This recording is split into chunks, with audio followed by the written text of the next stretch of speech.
একটা ছোটোখাটো বিষয়ে ব্লগ করতে যাচ্ছি।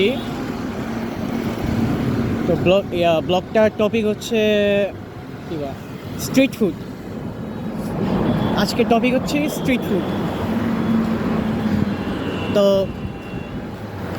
যেটা বলতে চাচ্ছিলাম, আমরা রাস্তায় কত ধরনের মুখরোচক খাবার দেখি, যেসব খাবারগুলো দেখলে মুখে একটা অটোমেটিক্যালি পানি চলে আসে।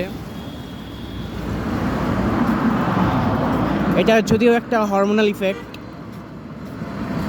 অ্যান্ড আমরা এটাও জানি যে স্ট্রিট ফুডগুলো কিন্তু আমাদের স্বাস্থ্যের পক্ষে কিছুটা ঝুঁকিপূর্ণ। কারণ হচ্ছে খাবারগুলো সবসময় রাস্তায় থাকে। তো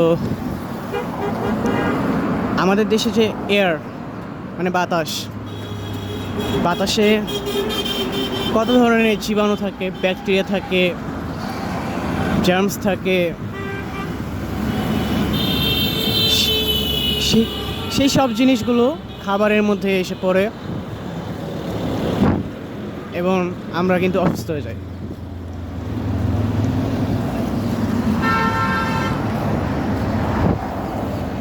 এত কিছু জানার পরও আমরা কেন খাই?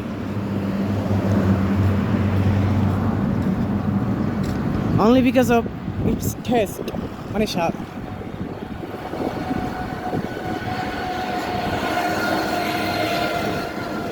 আমরা আমাদের স্বাদের কথা ভাবতেছি, নিজেদের মানে টেস্টের কথা ভাবতেছি, কিন্তু নিজেদের স্বাস্থ্যের কথাটা তো আমাদের একটু মাথায় রাখা উচিত, তাই না?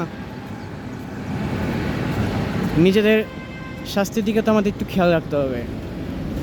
এক্সাম্পল, যে আমি যে এত বকবক করতেছি, দেখা গেছে একটু পরে আমিও খাওয়া শুরু করতে পারি। আসলে সত্যি কথা যেটা, যার খাওয়ার সে খাবে। আপনি যতই মোটিভেশনাল স্পিকার হন, মানে যতই বুঝান, যতই মোটিভেশন দেন আর যাই করেন, কারো খাওয়া ইচ্ছা হইলে আপনি তাকে না করতে পারবেন না। আর যে নিজে সেলফ কেয়ারফুল, মানে নিজের স্বাস্থ্য সম্পর্কে যে সচেতন, সে কিন্তু এইসব জিনিসগুলো অ্যাভয়েড করে চলবে। খুবই সিম্পল। অবশ্য সবাই এটা মেনটেন করে না, করতে পারে না। পৃথিবীর যতগুলো কঠিন কাজ আছে, তার মধ্যে অন্যতম কঠিন কাজ হচ্ছে নিজের হ্যাবিটকে নিয়ন্ত্রণ করা,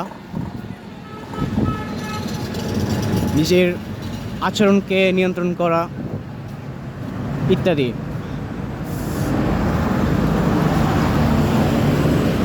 স্ট্রিট ফুড খাওয়া যায়, ওকে ফাইন, তবে সেটা কিন্তু আমাদের লিমিটের মধ্যে রাখতে হবে। যত এগুলো কম খাওয়া যায় অতই ভালো, আর না খেলে তো আরও ভালো।